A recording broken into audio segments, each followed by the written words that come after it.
नमस्ते सबैजनालाई। धेरै धेरै धन्यवाद तपाईँले हाम्रो भिडियो हेरेर लाइक गरिदिनु हुँदैछ होइन, सेयर गरिदिनु हुँदैछ।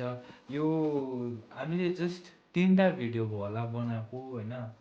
3टा भिडियोमा भ्युजहरू एकदमै राम्रो आउँदैछ, कमेन्ट्सहरू निकै नै राम्रो आउँदैछ। त्यसको लागि धेरै धेरै धन्यवाद। तपाईँहरूले सपोर्ट गरिदिनु भयो भने अझै मजाको कन्टेन्टहरू लिएर आउनेछौँ। त्यसको लागि तपाईँहरूले अझै सपोर्ट गरिदिनुहोस्, सेयर गरिदिनुहोस्, लाइक गरिदिनुहोस्, कमेन्ट गरिदिनुहोस्, फलो गरिदिनुहोस्। धन्यवाद। त्यो आशा गर्दछौँ आउने दिनहरूमा पनि तपाईँहरूले यसरी नै हामीलाई सपोर्ट गरिदिनुहुन्छ भन्ने आशा राख्दछु। धन्यवाद। Thank you.